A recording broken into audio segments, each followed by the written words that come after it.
Retrouvez votre programme avec The Turf. Avec l'app The Turf entre les mains pour parier, ça va aller. The Turf, une histoire de turfiste. Retrouvez les chocos de Radio Balance en partenariat avec theturf.fr, site de paris hippique sur internet et mobile.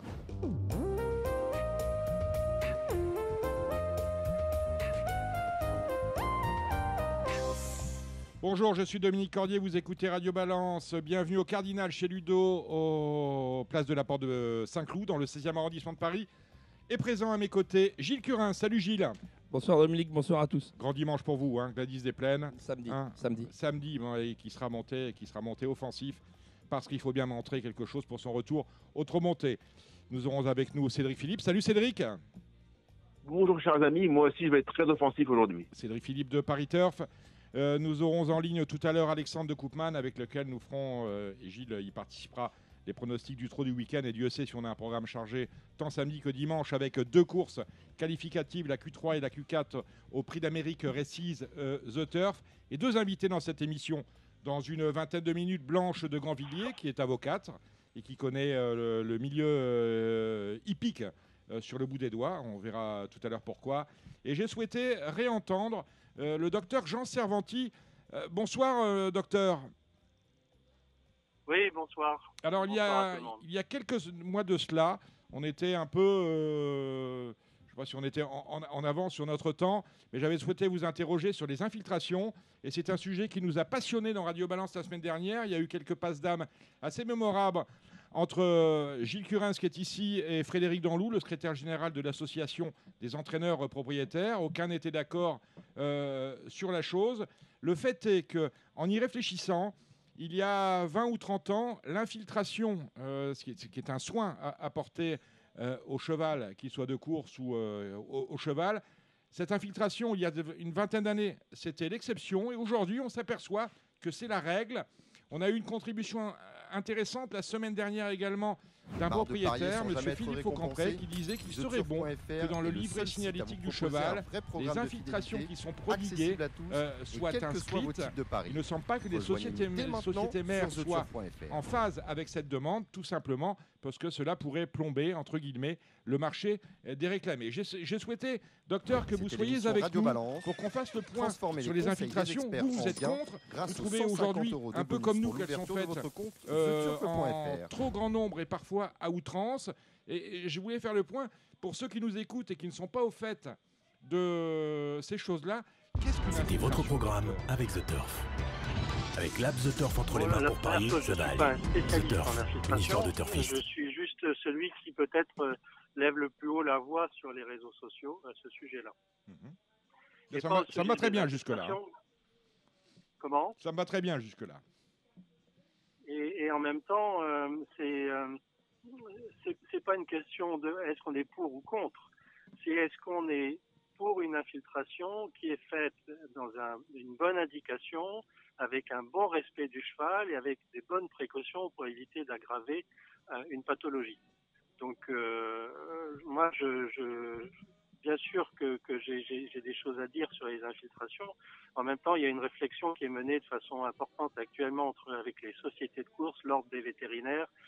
Je pense que moi, je suis là juste comme témoin, on va dire, pas comme spécialiste. Alors, une infiltration, c'est une injection d'un produit qui peut être divers au niveau, en général, d'une articulation, donc en intra-articulaire ou autour de ligaments parfois, ou autour de facettes articulaires ou de racines nerveuses au niveau du dos. Donc c'est surtout la partie du cheval, ça peut être les membres, ça peut être également la colonne vertébrale, donc le dos, plus près, au plus près de l'os. Au plus près de l'endroit qui fait mal. Et justement, c'est là que ça devient important, parce que la douleur est un témoin important. Un cheval, un athlète, par définition, c'est un athlète qui se fait mal au boulot. S'il se fait pas mal, c'est qu'il se donne pas à 120%. Ma femme a été championne de France du 200 mètres et j'en sais quelque chose. La douleur, elle est là pour prévenir le corps de dire éventuellement, soit tu t'es fait mal, soit tu es en train de forcer un peu trop fort. Fais un petit peu attention, modère ton geste, revois un petit peu ta gestuelle, revois un petit peu ta manière de te déplacer et puis évite d'aggraver quelque chose qui peut au départ être bénin et qui peut devenir gravissime. On peut très bien transformer une fêlure au niveau d'une première phalange, au niveau du boulet d'un cheval. Il va avoir une petite synovite, on va l'infiltrer son boulet, on va enlever ce témoin lumineux, ce témoin de douleur qui est vraiment important, et cette fêlure qui était relativement banale et souvent qui cicatrise relativement bien, on peut la transformer en fracture ouverte en pleine course. Donc d'où l'intérêt d'être très prudent sur l'indication de la reprise du travail derrière une infiltration, d'où les délais que actuellement les sociétés de course ont commencé à mettre en place. Alors c'est 14 jours dans le galop pour les corticoïdes, 14 jours pleins. C'est pour les corticoïdes, donc tout ce qui est produits anti-inflammatoires, corticoïdes, et ces produits-là ont pour un certain nombre des effets très néfastes au niveau du cartilage, pour d'autres non, mais par contre ils sont très puissants dans la gestion de la douleur. Donc c'est ce que je viens de vous dire, on est capable avec des infiltrations ou avec des anesthésies, ce qui se passe sur les chevaux d'endurance par exemple dans certains pays du Golfe, de faire courir des chevaux, on leur enlève la douleur et ils s'explosent en pleine course. Donc la prudence veut que une infiltration soit suivie d'une reprise progressive du travail, d'un contrôle de la qualité de l'articulation, de l'absence de douleur, de l'absence d'aggravation, de l'absence de contre-indication avant une reprise de travail progressive. Jusqu'à il n'y a pas très longtemps, les chevaux pouvaient être infiltrés à 4-5 jours d'une course. Et bien sûr qu'on fait prendre des risques à un cheval dans ces cas-là. Alors, on avait la semaine dernière une personnalité qui avait souhaité intervenir, qui vient du cheval, mais qui s'occupe d'hommes maintenant, c'est Hervé Gallorini, qui est kinésithérapeute dans le club de football Paris Football Club, et qui souhaitait nous dire que les footballeurs, eux, pouvaient jouer sous infiltration, mais l'homme et le cheval ont ceci de différent, que l'homme va sentir la douleur même s'il est sous infiltration, alors que le cheval ne la sentira peut-être pas. Le témoin va s'allumer, mais l'organisme ne verra pas le témoin, et c'est là qu'on va à l'accident. On est d'accord avec ça? Bien sûr. Je ne pense pas que ce soit une bonne idée de prendre l'exemple de l'homme comme référence pour le cheval. On n'a qu'à voir ce qui se passe dans les équipes de football américain ou les équipes de rugby actuellement avec les shots monstrueux qu'ils prennent. Ils perdent des neurones tous les jours. Je ne crois pas que ce soit une bonne référence. Donc non, on ne va pas comparer, ça ne sert à rien. Et les 14 jours, c'est pour les corticoïdes. Actuellement, vient de passer pour le galop l'interdiction de toute infiltration, parce qu'on utilise des produits, on appelle de l'orthothérapie avec du LIRAP ou du PRP ou des produits un peu plus naturels, entre guillemets, des acides hyaluroniques ou des produits homéopathiques. Toute infiltration, quelle qu'elle soit et quelque produit que ce soit, est interdite dans les 8 jours avant une course. Est-ce qu'il y a des contre-indications, des effets indésirables à court, moyen et long terme pour le cheval infiltré? On a des exemples de chevaux de vieux chevaux qui, en fin de carrière, n'ont pratiquement plus de cartilage tant ils ont été infiltrés dans leur carrière de course. Oui, bien sûr. On enlève cette douleur et cette précaution qu'ils vont prendre dans leur locomotion et ils vont aggraver des lésions cartilagineuses. On va se trouver avec des arthroses monumentales au niveau d'un boulet, d'un pâturon, au niveau d'un jarret. On va se retrouver, alors les excès d'infiltration au niveau du dos, par exemple, les sacroiliaques au niveau du bassin infiltrés de façon excessive vont provoquer une dégénérescence des ligaments sacroiliaques et des vraies luxations au niveau des iliaques, au niveau des bassins. Enfin, tout ce qui est excès, tout ce qui est mal, qui n'est pas dans un protocole de reprise du travail, fait prendre un risque majeur au cheval et éventuellement de fractures gravissimes. Dites-moi, je le disais, avant c'était l'exception, aujourd'hui c'est la règle. Est-ce que toutes les infiltrations qui sont faites dans le monde des courses sont faites sous protocole et sous contrôle vétérinaire, ou est-ce que finalement c'est une pratique qui est de plus en plus souvent, peut-être là que le bas blesse, faite de manière empirique par les entraîneurs? Je crois que de toute manière, c'est un acte thérapeutique, donc c'est de toute manière, d'après l'ordre des vétérinaires, réservé aux vétérinaires. D'après le code des courses, de toute manière, d'après le code des courses, c'est totalement interdit à un entraîneur ou un cavalier de soigner lui-même son cheval s'il n'y a pas une indication thérapeutique, une ordonnance et un soin par un vétérinaire.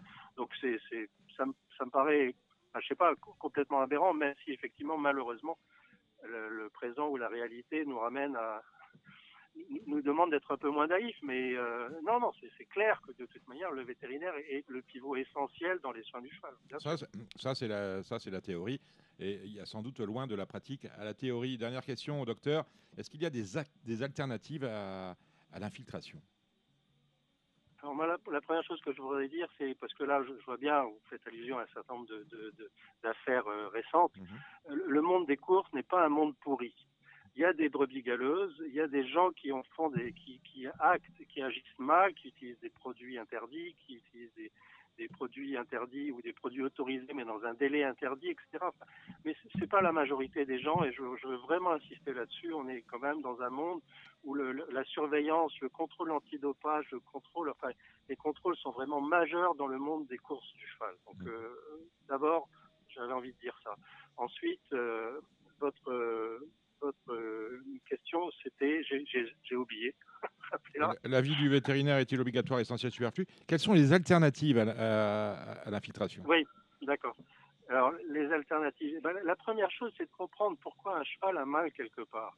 C'est mon dernier post sur Facebook où j'arrive à presque 250 000 personnes pour un plaidoyer pour une médecine globale.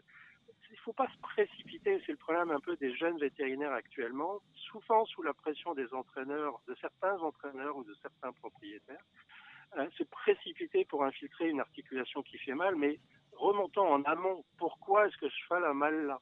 Est-ce que c'est parce qu'il est mal monté? C'est parce qu'il est de travers quelque part? Est-ce que parce que la piste n'est pas bonne? Est-ce que parce qu'il est mal ferré? Parce qu'il est en surcharge? Parce qu'il est complètement de travers au niveau du dos? Enfin, il y a plein de questions à se poser avant d'arriver. Pour moi, c'est un échec. Si on arrive à l'infiltration, c'est qu'on arrive un peu tard et qu'on n'a pas su prendre en compte l'ensemble des paramètres du cheval et le remettre dans un fonctionnement symétrique, harmonieux, correct, qui va lui permettre de gérer lui facilement et spontanément ses pathologies quand elles sont modérées. On entend bien que vous êtes partisan de la médecine globale. Est-ce à dire qu'il y a un défaut sur le cheval de course principalement dans la formation des vétérinaires? Vous êtes ostéopathe, vous êtes ouvert à d'autres types de médecine, vous êtes également acupuncteur. Est-ce que la formation de vos futurs confrères peut éventuellement servir à ce que demain, il y ait moins d'infiltration et qu'on envisage, comme vous le disiez justement, un mal, une douleur dans sa globalité plutôt que dans le soin de la douleur pure? C'est une bonne question. Et quand on voit actuellement les réflexions basées sur ce qu'on appelle l'évidence base médecine, que tout ce qui n'est pas prouvable est discutable, voire négligeable, par exemple l'homéopathie qui est complètement rejetée dans le monde médical et vétérinaire, l'ostéopathie c'est compliqué parce que là aussi on est dans quelque chose qui est un peu artistique, un peu intuitif, un peu subtil. Ça, c'est pas évident de faire rentrer ça dans un enseignement d'une école vétérinaire. Et donc forcément, j'ai l'impression un peu de porter un étendard et que ça avance pas. On va se tourner vers Gilles parce que j'entendais un entraîneur qui me parlait justement des points d'acupuncture qu'il connaissait. Est-ce que tu connais les points d'acupuncture du cheval? Moi personnellement, non. Et voilà, c'est... On parlait à Pierre Vercruis qui me disait on touche, il y a le point du boulet, c'est derrière l'oreille, et on touchait, le cheval tout de suite était très sensible à cela. Cédric, est-ce que vous avez une question pour le docteur Servanti? Cédric Philippe de Paris Turf. Bonsoir docteur, vous êtes un grand nom, vous êtes une grande famille en termes de vétérinaire, c'est une grande référence. Et vous n'êtes pas sans savoir que désormais on demande de plus en plus aux chevaux. Et n'est-ce pas ça le problème? C'est-à-dire qu'auparavant, on pouvait avoir un cheval rentable en courant 7 à 8 fois l'année. Désormais, on court même l'hiver. On a créé des programmes. La course à la rentabilité en hiver. On court toute l'année durant. Désormais, il n'y a plus de courses de clôture comme il y avait auparavant le handicap de clôture de Saint-Cloud, où après les chevaux partaient en meeting ou pas, les chevaux étaient arrêtés 2 à 3 mois. Désormais, on court en moyenne plus de 10 courses par an, voire beaucoup plus. Pourquoi ? Parce que bien souvent, les propriétaires n'ont plus les moyens de leurs ambitions et surtout, les allocations ont muté. C'est-à-dire que les allocations globales sont dévoyées vers des grands prix qui sont des vitrines et pour les autres, vers des courses de 2 ans particulièrement primées, alors que vous savez aussi bien que moi qu'à l'âge de 2 ans, les chevaux sont tout sauf mûrs. Est-ce que ce n'est pas ces raisons-là aussi qui incitent les gens à infiltrer beaucoup plus régulièrement les chevaux dans une course un peu au profit, à la rentabilité ?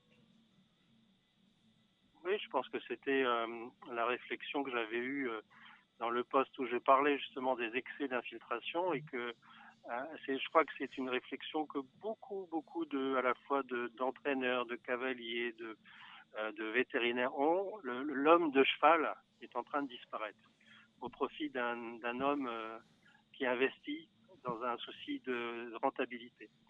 Et donc effectivement, surcharger le travail, surcharger le cheval de travail, de course, multiplier ses courses, commencer de plus en plus tôt, aller de plus en plus vite, forcément c'est source de traumatisme. Donc ça rentre dans cette compréhension globale des problèmes chez le cheval, de la médecine globale. Ça aussi, ça en fait partie. Mais ça, c'est votre partie, c'est pas la mienne. Moi, les engagements, les programmes de course, tout ça, c'est pas mon domaine. Mais bien sûr, ça en fait partie, c'est évident. J'ai une question ou tout va bien?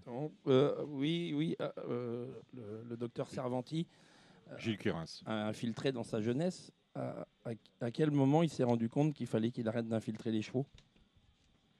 Alors là encore, Gilles Curins, bonjour. On se connaît un petit peu. Oui, bonjour docteur.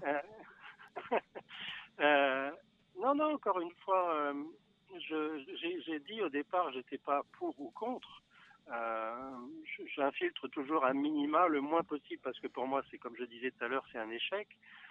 Mais c'est vrai que très progressivement, je pense que plus j'ai développé mes compétences en ostéopathie, en acupuncture, plus j'ai avancé vers une démarche qui me permettait de reculer de plus en plus le besoin d'une infiltration. Donc c'est quelque chose qui a mûri au fur et à mesure des années. Ça fait 25 ans que j'ai commencé à développer cette démarche-là. Donc petit à petit, d'année en année, je me suis rendu compte qu'il y avait des excès. Moi aussi, j'ai fait des excès. Bien sûr, j'ai fait des erreurs, comme tout le monde. Et que petit à petit, on pouvait arriver à les limiter, à s'en passer, à gérer autrement, à réfléchir autrement le cheval pour éviter d'arriver à cet extrême. Pour moi, c'est un extrême, l'infiltration. On est passé à côté de quelque chose. En tout cas, ce que j'ai aimé tout à l'heure dans votre discours, c'est qu'on a l'impression que les entraîneurs et les propriétaires sont, comme vous disiez, tous pourris, ce qui est faux. En fait, il n'y a pas beaucoup d'entraîneurs qui déjà, ça coûte très cher. Et on sait bien que il y a beaucoup... C'est combien d'infiltration? Ça dépend du produit injecté, mais c'est 500 balles quand même. Hein. On va éviter de parler de ça, c'est pas utile. Le prix d'infiltration, c'est un coût quand même. Non, déjà ça coûte cher, ça il faut le dire. Donc tous les entraîneurs n'ont pas les moyens d'infiltrer. Il y en a beaucoup moins à écouter certaines personnes. Voilà, tous pourris, les gars ils infiltrent à outrance et tout. Il y en a beaucoup moins. Ça reste un pourcentage. Et le docteur le disait tout à l'heure. Ça reste quand même un pourcentage assez infime. Moi, je suis dans le métier, je suis dans les chevaux, je suis à Grosbois. Ce que Frédéric Danlou disait l'autre jour, c'était n'importe quoi. Il n'y a pas la queue pour infiltrer. Frédéric, si tu nous écoutes. Ouais, il n'y a pas la queue comme ça pour infiltrer. Il ne faut pas non plus. Des fois, on aime bien faire un peu de polémique, mais là, il faut pas non plus exagérer. C'est quand même souvent. Alors, il y a quelques peut-être personnes qui en abusent, mais c'est quand même souvent fait pour le soin. Il y a quand même des entraîneurs qui n'infiltrent pas à outrance et qui font infiltrer leurs chevaux pour les soigner, qui laissent le temps aux chevaux d'être soignés et qui reprennent après progressivement l'entraînement. Mais c'est pas. Vas-y, il n'y a pas que des docteurs fléchettes. Il n'y a pas que des docteurs fléchettes. Mais bien sûr. Bien sûr. Jean Servanti, merci d'avoir contribué à nous éclairer sur les infiltrations dans Radio Balance. Vous êtes le bienvenu, hein, mais j'aimerais ne pas avoir à vous réinviter une troisième fois. Comme je l'ai dit, je pense que la première fois où les gens ne vous ont pas écouté, ce que je regrette, ou ne vous ont pas compris, ce qui est encore pire. Et je ne suis pas sûr que votre discours portera, s'ils n'ont pas compris la première fois où vous êtes exprimé sur nos ondes. En tout cas, toute l'équipe vous souhaite de bonnes fêtes de Noël et vous remercie de votre participation. Merci, joyeuses fêtes à vous aussi. Au revoir, docteur. Au revoir, docteur. Merci, au revoir. Après ces propos éclairants sur... C'est vrai que c'était... La semaine dernière, c'était assez touchy avec Frédéric Danlou, hein, qu'on salue une nouvelle fois. Cédric Philippe était là.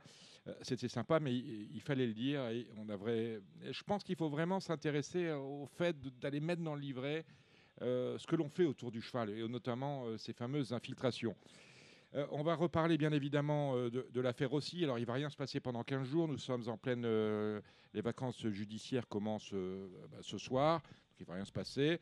On sait qu'Olivier Hullmann est convoqué devant le juge d'instruction à Aix en Provence. Olivier Hullmann, vous savez, c'est ce marchand de bovins qui était propriétaire chez Cédric Rossi, chez Charlet ou c'est chez Cédric? Chez l'un des deux, on ne sait plus.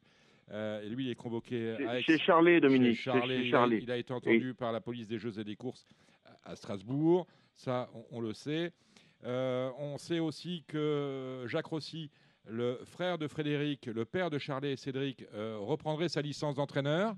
Lui qui vient de démissionner de la Société hippique de Marseille. On salue d'ailleurs son successeur, notre ami Serge Tardy. Serge que nous avions reçu durant l'été, où il avait eu une idée très forte, me semble-t-il, c'est celle d'instaurer une taxe sur les transactions afin de permettre le financement de la reconversion des chevaux de course. C'est une idée, à mon avis, qui devrait faire sens. On a parlé, Gilles. Il serait bien que le Trot, qui a signé 2 partenariats avec 2 associations, puisse s'en inspirer, parce que cela coûte, malheureusement, et tous les propriétaires ne sont pas prêts à suivre la carrière du cheval, enfin la vie du cheval une fois qu'il est sorti de la filière des courses. Il y a toujours dans cette affaire Rossi 6 mises en examen, bien évidemment, les 3 entraîneurs, Frédéric Rossi, Cédric Charlet, Jessica Martialis, a priori un vétérinaire, une secrétaire de Frédéric Rossi. On a un témoin assisté, le jockey Sylvain Ruiz. Et étonnamment, on en parlait la semaine dernière, on n'a pas d'association professionnelle qui se constitue en partie civile. Et je voulais savoir, moi, en quoi consistait le fait de se constituer en partie civile. Et j'ai appelé une spécialiste du droit, pas n'importe laquelle, parce qu'elle connaît à la fois le droit et les chevaux. C'est Blanche de Grandvilliers. Bonsoir, Blanche de Grandvilliers. Bonsoir, Dominique. Alors, vous êtes la fille d'un homme que tout le monde connaît dans le milieu. Vous êtes peut-être encore propriétaire de chevaux? Peut-être Oui, j'ai encore un petit bout de cheval. Bien et sûr. Puis j'ai gardé mes chevaux à la retraite. Voilà. Votre papa, c'est Berthold Lipskind, qui était propriétaire, qui était un grand avocat spécialiste du droit équin. Je crois que c'était, on peut le dire, le seul en France ces 20 dernières années. Quand on avait un souci sur un contrat que d'autres grands avocats comme Badinter et tout, qui n'étaient pas spécialisés dans la chose, maîtrisaient tout à fait mal. Vous, votre papa, c'était un spécialiste. Je pense que vous avez hérité de cette fibre sur le droit équin de votre papa? Oui, c'est vrai que c'est venu naturellement. Je pense que c'est avec Maître Malin, je pense que c'est lui qui a créé ce qu'on appelle aujourd'hui le droit équin. Effectivement, c'était un précurseur et c'est tout naturellement que, connaissant les chevaux et connaissant le droit, eh bien, je me suis engouffrée dans cette filière.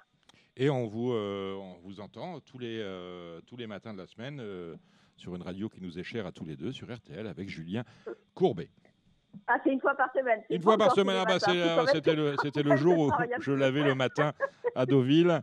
C'est une fois par semaine, mais c'est déjà pas mal, ma chère Blanche. Dites-moi, maître, alors que l'on apprend qu'une seule association professionnelle, l'Association nationale des turfistes, envisage de se constituer partie civile dans le dossier épineux, parce que ça va être un dossier à tiroir, on l'imagine bien, de l'affaire Rossi, je voulais savoir tout simplement en quoi ce que cela impliquait de se constituer partie civile, comment cela se passait? Il faut qu'on dépose une plainte. Est-ce que cela coûte de l'argent à l'association ou à la personne qui souhaite se constituer partie civile? Vous voulez que vous me disiez tout de manière à éclairer peut-être les associations professionnelles, parce qu'on attend des nouvelles de France Gallo, qui ne se constituent pas partie civile sur le dossier, alors qu'ils ont déclaré se constituer partie civile sur les histoires qui, à mes yeux, sont des histoires d'ordre privé de Pierre-Charles Boudot, ce qui est assez étonnant.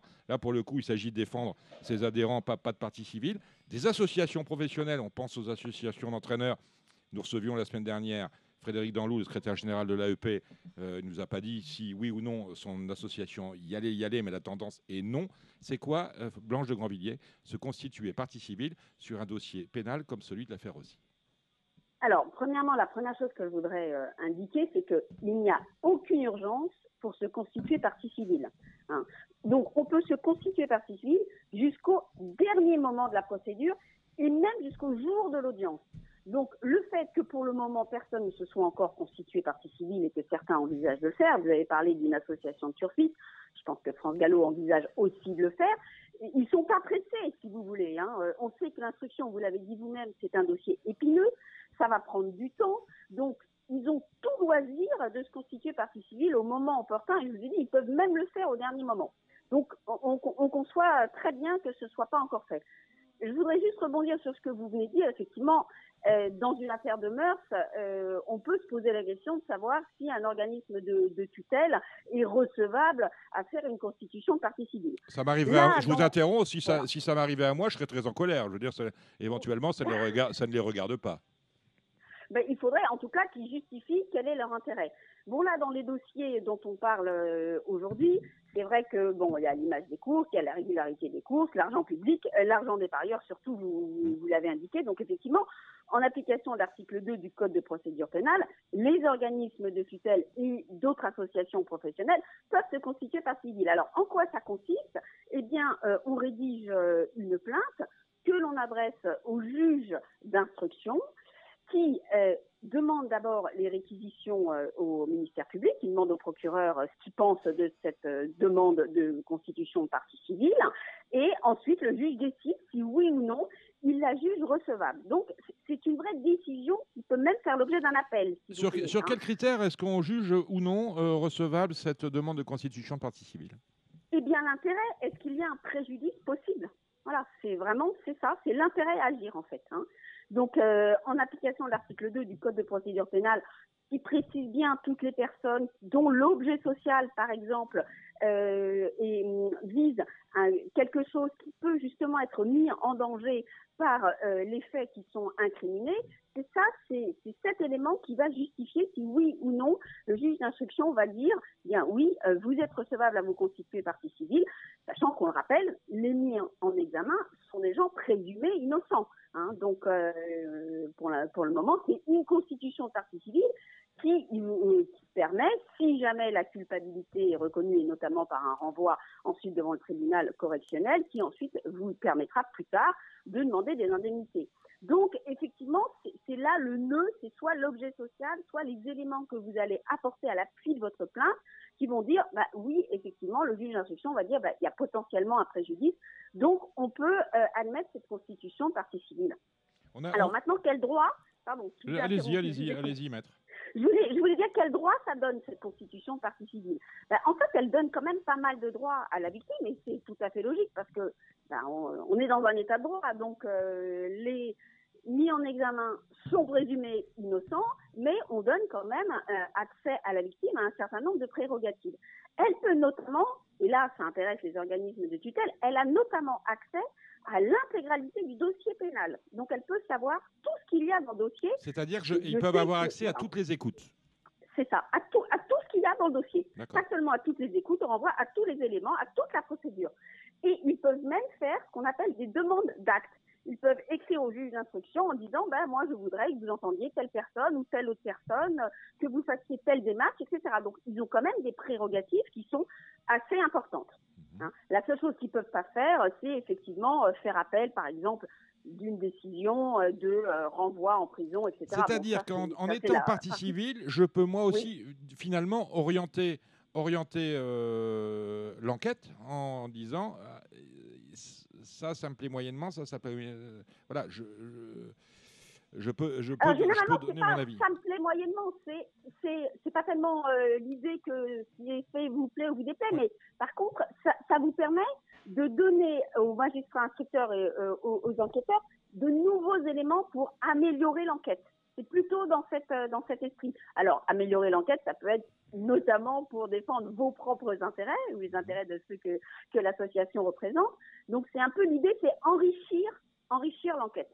Voilà, enrichir l'instruction. Mais, donc, par exemple, si on pense aux organismes de tutelle des courses, très souvent, quand ils se constituent partie civile, ils ont un rôle relativement passif. Ils ont accès au dossier, ils regardent ce qui se passe, ça leur permet quand même d'avoir une information, et on sait que c'est important dans le milieu, voilà, d'être informé, de savoir ce qui se passe. Ils ne sont pas forcément toujours moteurs pour faire des demandes d'actes. Mais en tout cas, c'est possible, c'est autorisé. La communication du parquet, c'est le parquet d'Aix en Provence, a été assez sommaire sur la mise en examen des personnes dont je parlais en début d'intervention. Mais il y a plusieurs chefs d'accusation. Il y a le dopage, il y a le trucage, il y a l'escroquerie en bande organisée. Est-ce que tout cela, c'est du pénal ou est-ce qu'on a de la correctionnelle, du pénal? Est-ce que ça va être jugé par les mêmes cours? Est-ce qu'il peut y avoir plusieurs procès sur si l'instruction va à son terme et qu'elle confirme la mise en examen? Alors tout ça, c'est bien du pénal et c'est ce qu'on appelle des délits. C'est pas des crimes, c'est des délits. Donc c'est le tribunal correctionnel. Tout cela, ce sont des infractions. Des infractions, vous savez qu'il y a plusieurs sortes d'infractions. Il y a les crimes, il y a les délits, il y a les contraventions. Et les trois que vous avez cités font partie des délits donc qui justifieraient si effectivement les faits étaient constitués. Je rappelle qu'ils sont présumés innocents. Si les faits étaient constitués, les trois pourraient motiver un renvoi en correctionnel. Alors, on parlait de l'Association nationale des torfistes tout à l'heure, qui a demandé le soutien d'un quotidien hippique, parce qu'il paraît que ça coûte cher de se constituer partie civile. Quel est le coût de la procédure pour celui qui envisage de se constituer? Alors, le coût de la procédure, j'ai envie de vous dire, ça va dépendre de l'avocat, mais c'est vrai que c'est quand même un certain coût parce que avoir accès au dossier, c'est bien, mais le connaître, c'est mieux. Donc, ça suppose de prendre connaissance de l'intégralité du dossier. Et vous savez que c'est des enquêtes qui durent sur plusieurs années, 18 mois, 2 ans. Donc, il faut que le conseil qu'ils ont choisi prenne connaissance de l'ensemble du dossier, fassent éventuellement des demandes, qu'ils écrivent au juge, qu'il fasse sa demande en constitution de partie civile. Donc oui, c'est quand même un budget. Hein. Ça va pas être quelques centaines d'euros. C'est une procédure qui va durer 1 an, 2 ans, 3 ans. Donc c'est normal que la personne qui s'en occupe soit rémunérée. Très bien. Dernière question, maître. Est-ce que vous êtes partie prenante dans le dossier ou est-ce que vous intervenez à titre tout à fait gracieux pour me faire plaisir? Ah, écoutez, ça c'est le secret professionnel, donc je ne vous dirai rien du tout. Ah là là. Écoutez, maître, merci d'avoir donné un peu de votre temps pour participer à cette émission. Mais nous sommes Porte de Saint-Cloud, vous le savez, au Cardinal. Passez nous voir le vendredi soir, dès que vous le souhaitez. On est là. On sera ravis de vous offrir une coupe de mouette. Avec plaisir et je vous souhaite à tous un joyeux Noël. Joyeux Noël, maître de Grandvilliers. À très bientôt. Au revoir. Au revoir, monsieur. Allez, c'est Noël, on va attaquer les chocos. En fin d'émission, en conclusion, vous savez, il y a 20 abonnements à gagner, 10 pour le site de Jérémy Lévy. Gigi Turf, il travaille malheureusement ici on Paris Canal Turf cet après-midi, il ne sera pas avec nous. Pour tout le mois de janvier, les abonnements d'1 mois. Et 10 abonnements pour le site d'Alexandre de Coupman, qui lui sera là pour assurer la partie trop avec Gilles Curins. Alexandre de Coupman que vous suivez sur Facebook et seulement sur Facebook, sur sa page de coupe tuyaux. Ce sont des abonnements d'une valeur de 30 € chacun. Je vous donnerai le numéro de téléphone. Commencez pas à appeler, le numéro de téléphone a changé. Le numéro de téléphone, il n'y aura pas de questions. Voilà, vous premier arrivé, premier servi. Et c'est moi qui dispatche entre Gigi Turf, à condition d'avoir Facebook, et Jérémy Lévy et Alexandre de Coupman. Cédric Philippe, on va parler de galop. On a une réunion samedi, une réunion dimanche. On va commencer peut-être par samedi, c'est la règle, avec Cagnes-sur-Mer. On commence par le prix de Birmingham, qui est une course à réclamer pour 3 ans. Pas de quoi s'enthousiasmer. On peut essayer de spéculer en essayant le 5 Micmac, qui est tombé à mi-course dernièrement de façon un peu étrange. Je crois qu'il sera une jolie cote ici, associé à un jeune homme en pleine bourre, Dylan Ubeda. Donc pour battre les 3 favoris qui seront l'As, le 2 et le 3, on peut essayer le 5 Micmac. La deuxième, le prix de l'Aquitaine, là encore, c'est pas particulièrement passionnant. Cependant, il y aura toujours un gagnant, donc il faut essayer de s'appliquer pour essayer de le trouver. J'aime bien le 3 Veloftov pour battre les favoris. La troisième course, le prix Cyborg, un cheval de grande qualité. Il appartenait à Philippe Laurin. Avec attaque de Philippe Laurin. Voilà. Il y a d'ailleurs un prix à sa mémoire précédemment dans le meeting. Voilà. Qui est Philippe Laurin aussi. Oui, les deux. Le 304 Norville, s'il reste debout cette fois-ci, peut tout à fait inquiéter l'As Vae Patron, qui sera le grand favori de la course, mais à 4 kg d'écart. Vae Patron. Voilà. La quatrième, le prix du Cap Benat. On peut essayer le 6 Terre Étoilée, qui est bien engagé ici, mais c'est pas très spéculatif ni amusant. La cinquième, le prix de Comté de Nice. Belle course. Même si Berjou, belle course, avant le coup, condition de c'est une belle course préparatoire à un Grand Prix. Voilà, c'est ça. C'est une belle course du programme. Après, Berjou est en 64, c'est la plus forte valeur. Berjou est double tenant du titre du Grand Prix de Cagnes et il s'annonce comme un très seul candidat à sa succession. C'est pas un objectif en soi dans son programme, une rentrée, un retour à Cannes-sur-Mer, mais sur sa classe, il me paraît comme malgré tout au-dessus de cette opposition. L'opposition, on en parle, peut-être le 6, grand départ s'il pleut, et le 5, Ace Groom, pourquoi pas non plus, mais vraiment pas très amusant. La 6e, le prix du Cap-Roux, le 2, Volkov Gélois est déçoit, mais bon, il affronte un lot à sa portée. Et le 9, le Métèque, certes, c'est pas l'engagement de l'année sur le papier, mais un choix qui fait très très bien Cagnes et qui a tout à fait les moyens de se racheter ici. On finit par la 7e et dernière. Là encore, c'est pas très passionnant. Le 5, Voticleur a très bien débuté dans la discipline et peut ouvrir son palmarès ici, même si pour moi, là, Célestin Mercury sera un vrai client, à la condition sine qua non qu'il se montre moins allant que pour sa première sortie du meeting. Joyeux Noël, Cédric. Dimanche, nous allons, lendemain de Noël, à Chantilly. Il ne va pas y avoir grand monde. Non, ça dérange personne. Non, c'est vrai. Le prix du poteau Bertin-Val, la première, j'aime le 5, Spargy Island. Voilà, la deuxième, encore un Botti, le 201 à Racan, pour moi le mieux engagé de la course. La troisième, le prix de Carrefour de Baba Hali. Je pense qu'on va parler allemand dans les travées. J'aime bien Last Autumn Twilight. Et le 10, Imagine Freedom. La quatrième course, qu'est-ce que j'aime bien? Je pense que le 6, Zelenia, un jour ou l'autre, Zelenia bien engagé ici et peut tout à fait tripler la mise pour l'occasion. Pour moi, les conditions de course sont remarquables, même si j'aime beaucoup le 9, Serena's Queen, pour une cote. La cinquième course, c'est un réclamé où le 3, Woo, est une référence à ce niveau, à cette catégorie. Le 4, Le Mont, peut trouver sa voie dans le genre de course, mais je préfère le 3, Woo, qui est plus constant dans l'effort. La sixième, un handicap pour 3 ans assez moyen. Il faut parler flamand, hein. C'est incroyable. Hein. J'aime bien le 12, Lovely Angel. C'est pas très flamand, mais dernièrement, c'est très bien. Ouais. Michael, c'est rare. La 7e, le prix du Carrefour des Bouleaux. Qu'est-ce que j'aime bien? Le 9, Anna Clèves. Il y avait des bruits favorables dernièrement. Elle a échoué aux portes du podium, au pied du podium. Ça peut être amusant ici. La 8e et dernière. 8e et avant-dernière, il y en a 9. Oui, j'étais en train de rêver que c'était la dernière, mais non. Le 9, Galifa, sera logiquement favorite, mais j'aime beaucoup le 10, Phèdre, qui effectue certes une rentrée, mais que je vous invite à surveiller de près. Elle a débuté dans un lot de grande qualité, et ce jour-là, elle n'avait pas été ridicule. C'est une rentrée attendue ici. 903, Madouce, pour finir la réunion, me paraît être un bon point d'appui dans un handicap à sa portée. Madouce, vous avez vu, ils ont mis la première épreuve de handicap en 9e course, à 15h32. Bon. Ouais, mais c'était de l'optimisation, ça, Dominique. Ça c'est des choses qu'on ne maîtrise pas. L'optimisation, j'y comprends pas grand-chose à dire vrai. Non. Mais il paraît que c'est bien, hein. Il paraît que ça marche. Hein. Il y en a qui ont essayé. Ouais. Et vous avez regardé lundi Deauville, on a un Z5. Oui. Alors, on a... Est-ce qu'il est là, notre ami J'aurais dû... Non, il n'est pas là. Norwegianser. Il est là, J'aurais dû. Ah ben les deux alors. Norwegianser et J'aurais dû. Qu'est-ce qu'on joue? Je joue quoi? On joue le 4 Royaumont, c'est la base intégrale de la course. Royaumont, Fabrice Chappé, Stéphane Pasquier. Là, on n'a rien inventé. Non. Là, mon ami l'écossais. Ouais, les deux Vatel en fait. Ouais, peut-être plus Las qui est plus facile à monter, qui est peut-être un peu plus... Est-ce que vous avez eu Marcus Nigueux comme c'est Évidemment, il vous embrasse d'ailleurs. Mais voilà, j'espère. Et alors?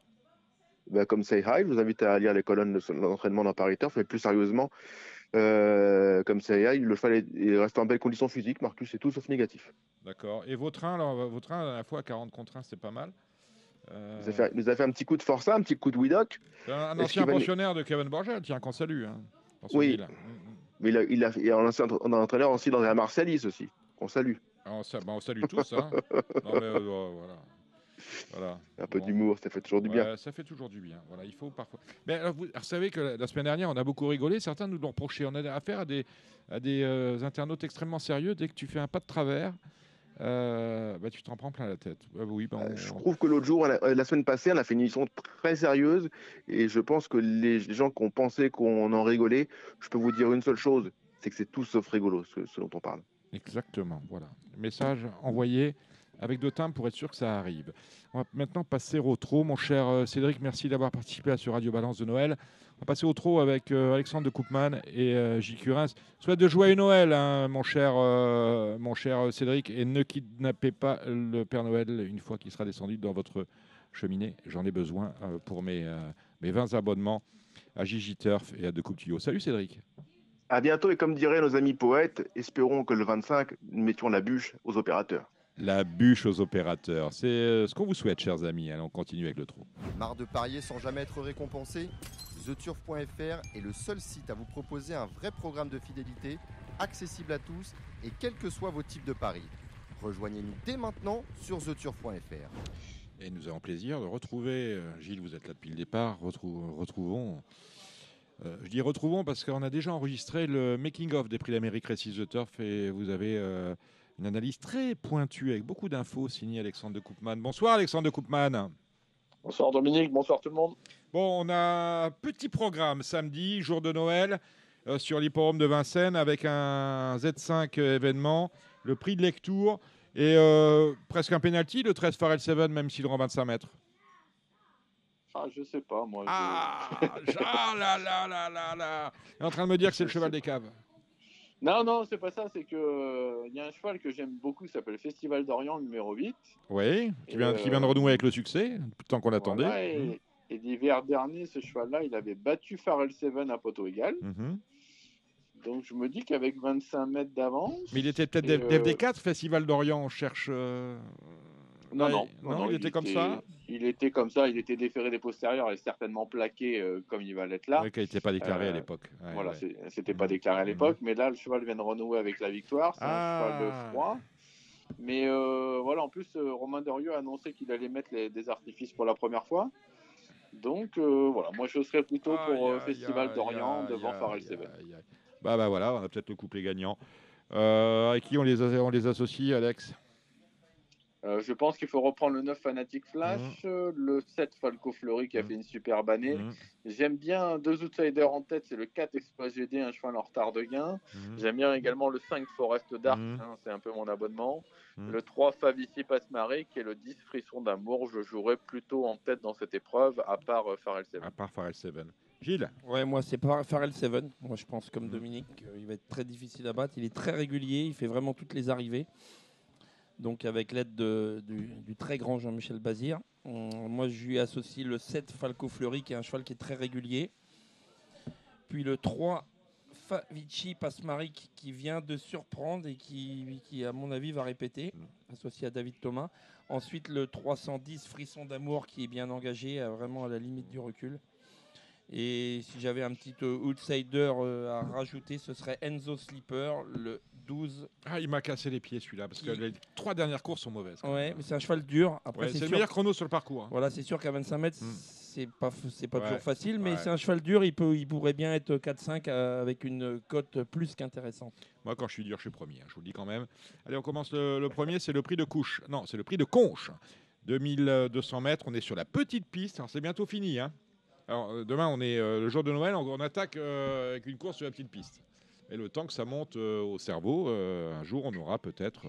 Non, mais parce que on va s'en expliquer. J'ai vu notamment Benoît Fabrega, qui est un auditeur fidèle de l'émission. Et je veux dire, j'ai rien contre le fait qu'on fasse des courses sur la petite piste. Je vais vous le dire, je n'ai rien contre le fait qu'on fasse des courses sur la petite piste le samedi, le dimanche, quand vous voulez, vous faites ce que vous voulez. Mais seulement, il y a des gens qui jouent aux courses depuis 50 ans. Et depuis 50 ans, la première à Vincennes, ça n'est jamais une course sur la petite piste. La petite piste, c'est réservé pour les prix de série de 8e, 9e, 10e. Quand il y en a 10 maintenant, avant, ça s'arrêtait à 8. Voilà, et puis c'est tout.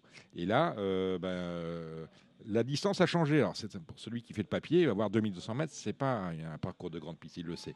Mais je veux dire, ça aurait dû s'accompagner d'une communication. À un moment donné, quand on change les choses, il faut communiquer parce que le turfiste, comme le cheval, c'est un animal d'habitude. Et je pense que ça a dû désarçonner certains d'entre vous. Là, on continue. On est à 2200 mètres sur la petite piste. J'en ai fini avec ma prose, mon cher Alexandre. Icône d'avenir, ça vous parle ? Je pense que c'est bien. Course de rentrée, elle manquait certainement. Elle va monter là-dessus. Moi, ce que j'aime bien chez vous, Alexandre, c'est quand je dis un cheval comme ça tiré du chapeau, vous dites jamais non. Vous dites oui, alors oui, c'est pas mal. Mais de la manière dont vous me répondez, je sais que vous avez mieux. Je vous écoute. Ouais, moi, vous savez que j'aime pas frustrer les gens. Mais après, voilà, j'apporte toujours ma petite touche. Derrière, moi, j'aime bien le 10, c'est Isenti du Wison. Je trouve que la pensionnaire de Pierre Verva, elle progresse constamment. Elle sera plaquée devant première fois. C'est un pari amusant avec votre numéro 6, Icône d'avenir, mon cher Dominique. Moi, je ne contredis pas Dominique. La forme Martens, 6 Icône d'avenir. Eh ben voilà qui est dit. Alors, on va peut-être commencer donc avec Pierre-Yves Verva. Pierre-Yves Verva qu'on va retrouver avec une belle cartouche en un deuxième. Hyde Park, le numéro 9. Mais attention, il y a un Curins, Harpagos Rules. Ouais. On va commencer avec Gilles. Allez, Harpagos Rules, oui, qui avait bien gagné à Mokanchi, qui vient de bien gagner encore une fois au Croisé-la-Roche. Entre-temps, il avait été 3e associé à Johan Le Bourgeois, qui lui sera associé samedi. Le cheval est bien. J'aurais vraiment préféré la grande piste, puisqu'on parle de petite piste et de grande piste. C'est vraiment un cheval de grande piste. Il l'a prouvé au Croisé-la-Roche, par exemple. Donc, il ne va pas être avantagé du tout par la petite piste. Maintenant, le faible nombre de partants, du coup, va nous avantager. On va se retrouver moins loin. Donc, c'est un cheval qui a une chance. Je pense que pour la victoire, ce sera difficile, mais il devrait rentrer dans la combinaison gagnante, au moins dans les 4 premiers. Et bien évidemment, j'ai peur du Pierre-Yves Verva. Vous parliez du Pierre-Yves Verva. Hyde Park, le 9. Et donc le mien, c'est le 7. L'Arc le 9. Voilà, moi je tenterai ce jumelé-là. Alexandre. La dernière fois, je vous avais donné déjà ce numéro 9 à Hyde Park, qui a été battu finalement de peu par Hercule Madric, mais en l'ayant emmené sur son porte-bagages. Ce scénario, il est un peu différent. Je pense qu'il peut prendre sa revanche. Voilà qui est dit. La 4e. La 3e étant le Z5 événement, c'est un autre Z5, c'est le prix de Châtel-Sansoir, je ne sais pas où c'est. Des juments de 5 ans, on est cette fois sur la grande piste, avec une course qui me paraît assez difficile. On a quand même un lot, une armée mexicaine. Peut-être Glamina avec Mathieu Mottier, Alexandre ? Ouais, je pense que c'est bien. Elle vient de bien courir 2100 mètres grande piste, elle avait le 8 à l'auto. Voilà, arrange-moi la distance, je pense pas que ça va la déranger. Maintenant, je pense que c'est un bon point d'appui pour finir parmi les 3-4 premières. Sans être pour autant un péno. Il y a une bonne jument, c'est le 9 Gamizaka, mais je trouve que la dernière fois, elle court vraiment pas bien. Alors après, la grande piste sera certainement mieux pour elle, mais la dernière fois, elle m'a pas plu. Donc je serai comme vous pour prendre en base, en tout cas, le 6 Glamina, et derrière, on ouvre un peu les jeux. Allez, moi, je vais donner le 3 à Gloire Royale. Eric Raffin a besoin encore de 9 succès pour pouvoir battre son record. J'ai vu que cet après-midi, il n'avait pas encore gagné, alors qu'il reste qu'une course. Donc il va se démener et voilà, Gloire Royale le 3, il va essayer de mener une grande course. Alors, Just Gigolo, qu'on présentait comme un phénomène, a été battu la dernière fois par Juninho Dry. Est-ce que le cheval était vraiment fait sa meilleure perf ou est-ce que Franck Nivard a un peu lambiné ? Moi, je suis plutôt pour la deuxième solution. Je parlais avec quelques professionnels qui trouvent que le cheval, il était quand même en sur-régime tout le parcours et qu'il fait sa course. Vous en pensez quoi, vous, Alex ? Je pense que ce jour-là, je crois que c'est Sylvain Desmar qui a pas arrangé Franck Nivard en le faisant avancer tout le temps. Voilà, je pense que c'était compliqué de faire ce qu'il a fait, contrer, repartir. Voilà, ça reste des bébés, mais ça n'enlève rien en fait que je pense que ça reste le meilleur aujourd'hui et qui peut reprendre le cours de ses victoires. Bien évidemment, le 9, Juninho Dry, qu'il a dominé la dernière fois, sera encore un sérieux client. On voit le 6, un Jaguar Wick qui sera plaqué devant pour la première fois. C'est la même arrivée que la dernière fois. Ouais. C'est la même arrivée. Jaguar Wick, attention, le plaquage peut l'aider. Et Jean-Michel Bazir nous dit toujours du bien de numéro 4, Jordan Seven, qui pour le moment voilà, se fait des bêtises, mais faut s'en méfier parce qu'à chaque fois, il nous chuchote, donc on va le garder. Emmanuel Margouti, c'est l'une des épreuves préparatoires au Critérium des jeunes de fin de meeting déjà. Ouais.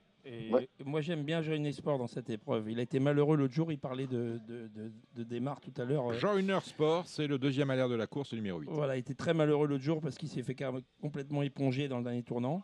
D'ailleurs, l'adversaire qui l'a épongé a été disqualifié après enquête pour ce motif.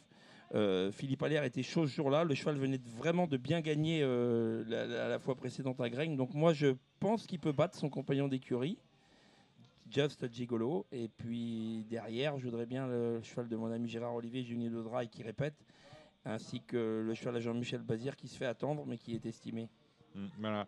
La 6e, c'est le prix Strasbourg. Alors, c'est un Z5, mais alors, il y a la qualité au rendez-vous. Hein. On aurait pu faire, si on avait eu un peu plus de monde, un super Z5 là-dedans. Malheureusement, ils sont que 12 et que des chevaux en forme. Dexter Château qui trouve un bel engagement, c'est le numéro 11. Décoloration qui a retrouvé la voie, le chemin des filets, c'est le numéro 8. Vous l'aimez beaucoup, Crack Money, mais il me semble un peu sur la descendante. Bref, du beau monde. Quoi qu'on joue, Alexandre? Non, moi je pense qu'on a revu la grande décoloration de l'hiver dernier, en dernier lieu. Donc 12-4 en rendant 25 mètres sur 2008, c'est pas ordinaire. Donc si elle répète ça, je pense qu'elle ne sera pas facile à battre dans cette épreuve. Voilà, et on fera le couplet avec le 11 Dexter Château, voilà, qui revient au top et qui va répéter à mon sens. Et moi, mon chouchou, vous le savez, c'est Baron des Doux là-dedans.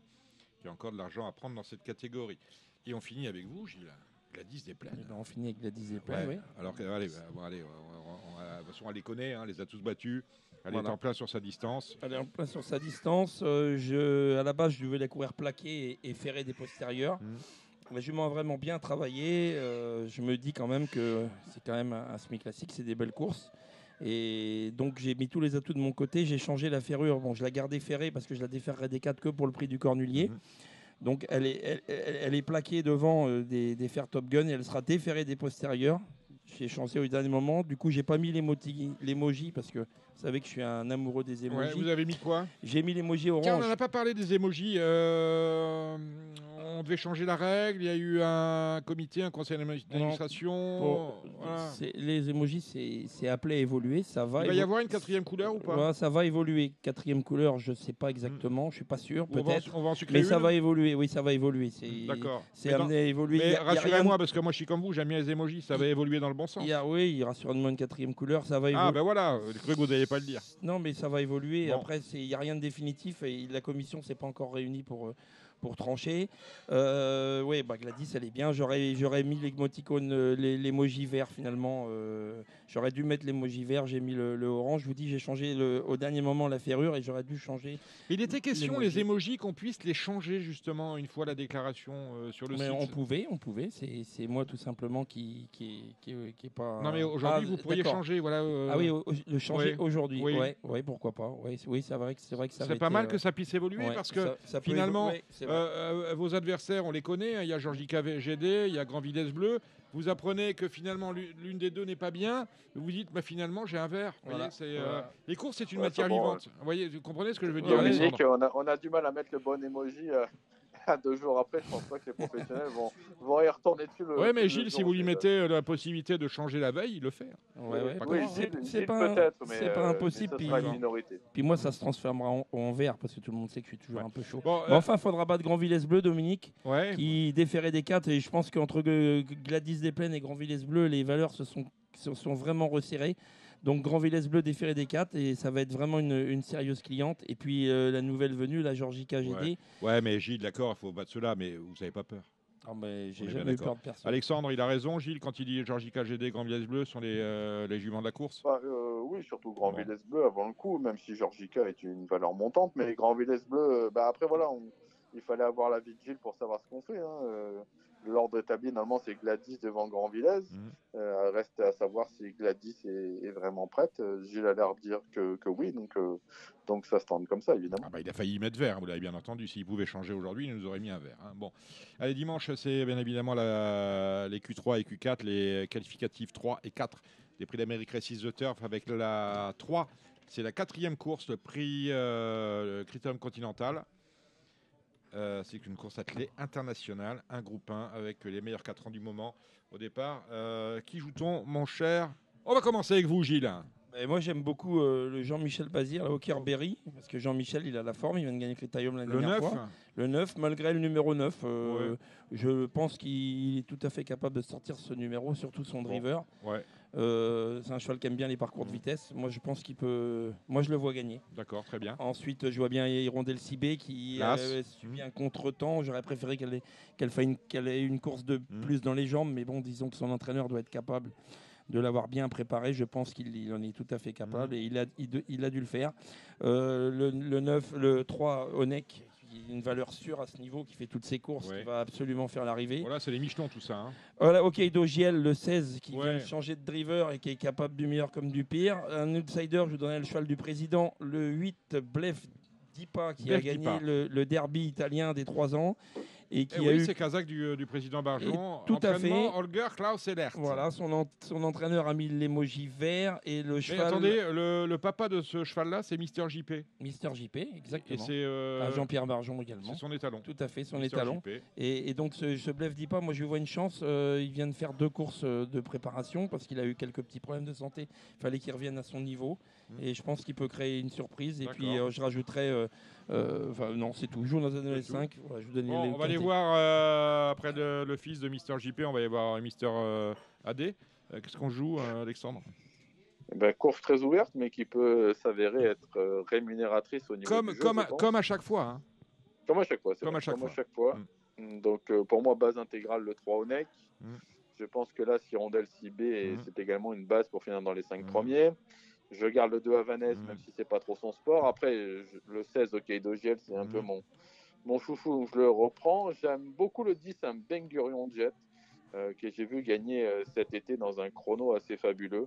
En première ligne, j'aurais été très chaud, mais je me dis que dans le dos d'Hirondelle Cibé, c'est pas mal. Donc, il a déjà fait Vincennes en plus. Ça peut être un très bon outsider. Attention au numéro 12, Sayonara. Sayonara. Ça veut dire quoi, Sayonara, en japonais? Ça veut dire bonjour? Sayonara. Bonjour, au revoir, je sais pas. Ça veut dire quoi? Sayonara, ça dit quelque chose en japonais? À mon avis, ça veut dire au revoir. Ça veut dire au revoir. Voilà. Ça veut dire au revoir. Je trouvais que c'était très bien la dernière fois. Elle part derrière Onex, ça peut être pas mal. Le 4 BPB, je pense que c'est celui-là qui va démarrer le plus vite et qui va être tête et corne. Après, pourquoi pas? Est-ce qu'il va pouvoir aller jusqu'au bout? Ça, c'est autre chose, mais je pense qu'il peut garder. Il peut garder un chèque. Non, je pense que les bons outsiders, c'est Hokkaido Giel, Ben Gurion Jet et peut-être Sayonara, mais ils sont beaucoup. On pourra en citer beaucoup d'autres. Le tout, c'est de prendre les bonnes bases. À mon avis, il faut jouer en champ réduit. L'attraction de la journée, c'est bien évidemment Ampiam et DSM qui reste sur, j'ai dit tout à l'heure, 8. Elle tente un 9e succès. Elle est au départ du Ténor de Beaune, autrement dit la qualif 4 des Prix d'Amérique Récise The Turf. On va pas, tout est OK. Hein. Normalement, elle devrait prendre son billet parce qu'on ne l'a pas dit, mais le lauréat du Critérium, le lauréat du Ténor de Beaune est qualifié directement pour le Grand Prix d'Amérique. On l'associe avec qui, Alexandre? On invente ou pas? Non, malheureusement, on n'a rien à inventer. Une fois qu'on a mis Ampiam et DSM le 9, Gagné de Banville le 10 et le 6 Gallius. Je pense que voilà, on va. C'est vrai que pour le sport, ça va être une course fantastique. Pour le flanc, même s'il y a un Z5, on va rester sur notre fin, sauf à jouer des masses et à pas être trop gourmand. C'est ça. Voilà. J'ai rien à ajouter, Gilles? Non, rien à rajouter. Moi, je mettrais premier Gagné de Banville. Pardon? Moi, je mettrais premier Gagné de Banville. C'est votre droit. Voilà. D'accord. Z5, il n'y a pas d'ordre, on s'en sort bien. Allez, vous pourrez gagner quand même, même avec une mauvaise idée. Non, mais vous avez raison, parce qu'on n'en a pas parlé. Si, certes, étonnant a battu Fessin-Bourbon, mais on va le redire. S'il y a bien une personne à qui la défaite de Fessin-Bourbon a donné des idées, c'est Jean-Michel Bazir. Et il sait que pour emmener Gagné de Banville sur le podium du Prix d'Amérique, il faut qu'il améliore son cheval. Ouais, et ça passe par une très belle performance dans ce Ténor de Beaune. Donc votre réflexion, je vous chambre un peu. Et lui est déjà qualifié, il aura moins de pression que l'autre. Exactement. Allez, la première, prix de série pour des 6 et 7 ans, des juments, la bouteille à l'encre. On va y tirer du chapeau, là. Alex? Oui, moi j'aime beaucoup le 13e Roth de B qui revient très bien en ce moment. Elle sera plaquée devant cette fois. Je pense que si elle est sage, elle peut gagner cette course. On va garder le 15 Favorite Darling qui vient de s'imposer sur le parcours. Et en tête, j'aime bien le 8 Farandole di Palba et le 9 Fortune. On voit les mêmes, donc j'ajoute rien. La deuxième, des femelles de 4 ans. C'est la journée de la femme, dis donc, à Vincennes, ce dimanche. C'est le prix de Parisien. Urella, le numéro 6. Alex. Elle mériterait de gagner sa course. En tout cas, elle tourne un peu autour du pot. C'est le numéro 6 Urella. Et je me méfie quand même de la Dubois. Là, c'est histoire moderne. Elle vaut quand même beaucoup mieux que cela. Je l'ai vu courir où celle-là? C'est au Mans? Non, c'est... elle a couru à Argentan, elle a fait la dernière fois Vincennes. Bon, il faut la juger sur ce qu'elle a fait au mois d'août. Le style est là. Après, bon, voilà. Elle est plaquée devant, déférée derrière, donc comme lors de ses dernières victoires. Donc, on s'en méfie. Et moi, je rajoute une petite cote intéressante, le 10 Hunter Valley qui vient de faire une très bonne rentrée. La troisième, montée, groupe 3, Héros de Fleurs. Héros de Fleurs, il est sur son parcours 2100 mètres, c'est vraiment sa tasse de thé. Je crois que 2100, il n'a jamais été plus loin que... Enfin, il a toujours été à l'arrivée, toujours. Il a pris tout le temps, je crois, plus loin que troisième. Je pense que c'est le cheval de la course. Qui va gagner? Héros de Fleurs, évidemment, peut gagner. Avec le 8 de Terroir, c'est la ligne de la dernière fois. Après, je me méfie quand même du numéro 6, Boléro Gare, qui est arrivé chez Fabrice Soulois et qui avait été impressionnant sur ce parcours. Après, il est un peu déçu ces derniers temps. Mais bon, le changement d'environnement, des fois, peut faire du bien. Donc, pour moi, ça va jouer entre ces trois-là. C'est une course que j'adore. C'est le prix de Vincennes. Les plus grands champions montés l'ont gagné. Course compliquée. Ici, c'est Paris, bien sûr. Oui, je pense que c'est le leader incontesté. Il sera plaqué cette fois. Non, il prend vraiment ça du bon côté. J'ai l'impression que c'est le favori logique. Après, attention, numéro 6, Inshore, qui est invaincu en 2 sorties sous la selle, qui monte de catégorie. Et moi, mon outsider pour la cote, ce sera là, India Song, qui a vraiment fait belle impression lors de sa victoire sous la selle. Et je pense qu'elle peut pimenter les rapports. Il a couru 2 fois, un deuxième sur 2007, premier sur 2007, un vrai cheval de 2007. Avec un monsieur que j'aime bien, c'est Guillaume Martin. Gilles? Pour moi, c'est le 6 Inshore qui va gagner, donc je mettrai en tête Inshore devant ici Paris. Tu l'as gagné avec Gladys, ce prix de Vincennes? Non, c'était troisième du prix de Vincennes. C'était Gangster du Vallon qui gagnait. Gangster du Vallon, c'est ça. Qui était outsider de cette affaire, je crois. Toi, tu devais être favori déjà du prix de Vincennes. Non, je n'étais pas favori. Non, elle était à 40 balles. 40 balles. C'est le début de l'ascension. Tout à fait. Alors ensuite, on est sur la 6. C'est le prix grâce à voix Willis Tower Watson. Alors, Indro Park, on a évité les gros morceaux. On n'a pas parlé du Critérium des 3 ans qui a eu la semaine dernière avec la victoire de Jean-Michel Bazir. Ça me semble très bien, mais bon, on va laisser parler le spécialiste. Alexandre de Koopman. C'est une course où rien n'est fait d'avance. Donc, on a le 6, le 7, Idaho Tiar, qui est vraiment irréprochable. On a le 9 qui vient de le battre, c'est Yalto Dertals, mais il n'a pas tiré un bon numéro. Moi, je trouve que le 11 Highway que mènera Cédric a vraiment fait belle impression pour son essai plaqué avec un super chrono.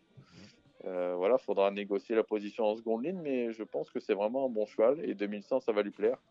Et il y a ce numéro 3, Indro Park, qui est très estimé par son entourage et qui vient de renouer avec la victoire. Après, c'est peut-être pas forcément un vrai 2100. Moi, j'aime bien le 6, moi. If I Tell You,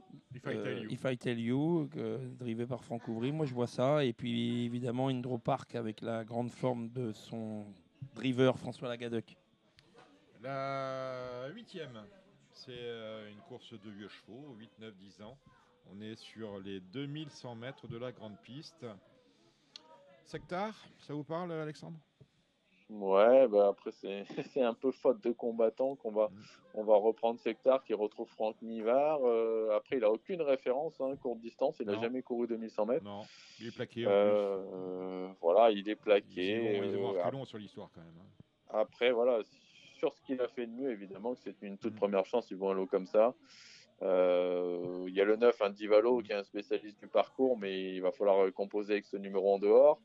Et par contre, attention au 5 Carla Duholm, elle a 2 parcours dans les jambes, elle est déférée des 4 pieds, et elle peut, pourquoi pas, surprendre sur un tracé qui lui a déjà souri par le passé. Ça peut être la cote intéressante. Et Harmonie, le 10, donc il connaissait bien. Girmonnet, c'est un cheval régulier, il fait toutes ses courses. Maintenant, il va falloir composer aussi avec le 10. Il n'y a pas une marge énorme. Maintenant, il a tout à fait sa place dans les 3-4 premiers d'une course comme ça. Et moi, j'aime beaucoup l'As dans cette course-là, Bambou de Calvi, qui a été la note à plusieurs reprises. Ouais, mais la note est très décevante la dernière fois parce qu'il y avait 60 contre 1, on a mis l'oseille. Moi, j'aime bien. J'ai gardé les tickets. Hein. Ouais, je suis d'accord. Moi, j'aime bien. Avec, non, mais c'est vrai. Avec Mademoiselle Blo, la dernière fois, c'était Florent Demigneux. Ouais.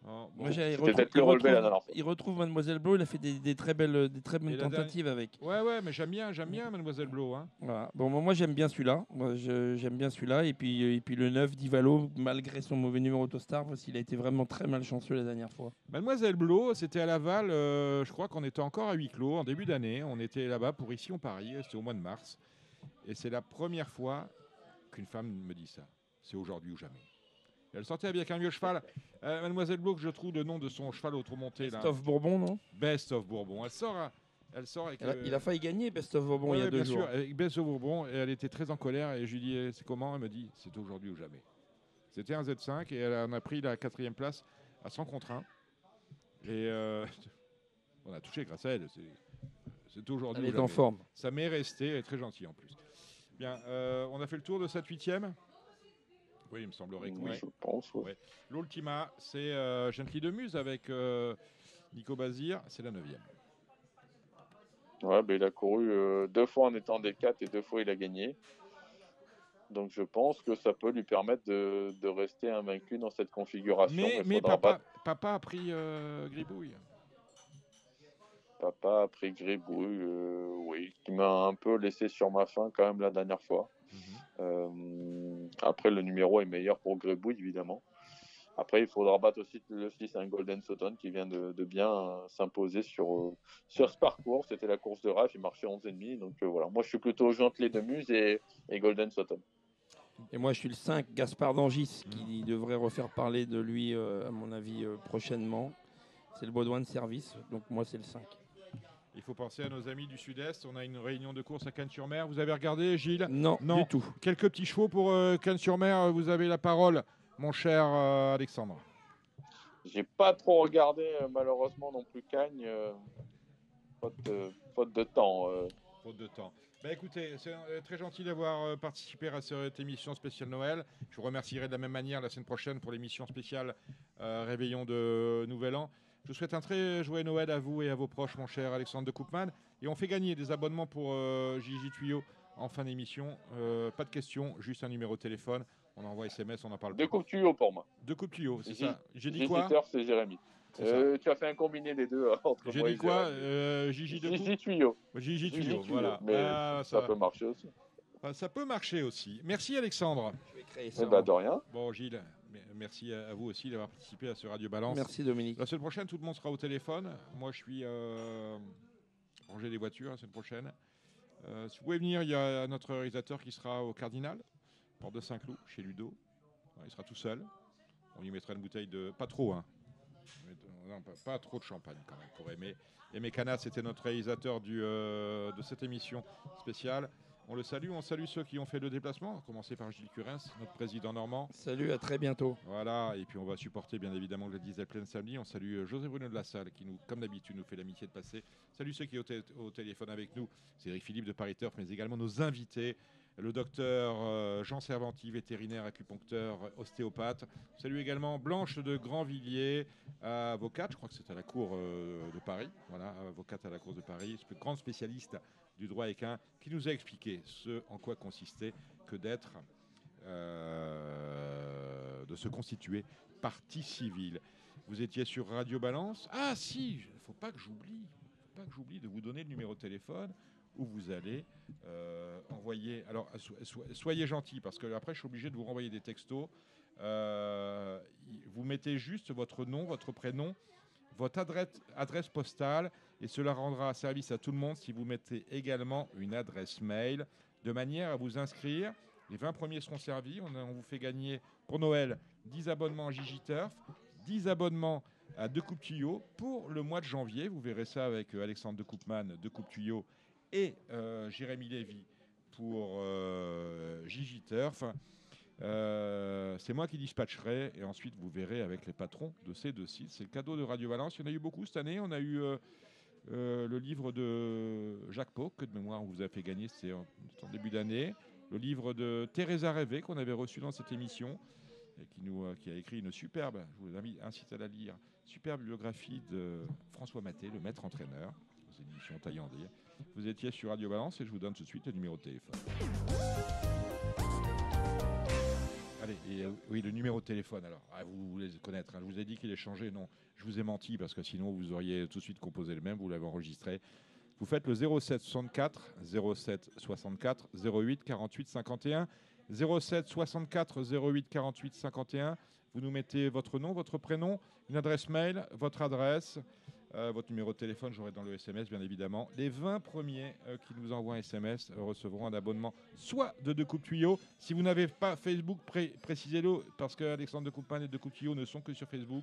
Et si Gigite. Voilà, vous étiez sur Radio Valence. On remercie ceux qui nous accueillent depuis maintenant 6 mois. Ce sont les propriétaires et les personnels du Cardinal, porte de Saint-Cloud. À la semaine prochaine dans Radio Valence. C'était votre programme avec The Turf. Avec l'app The Turf entre les mains pour parier, ça va aller.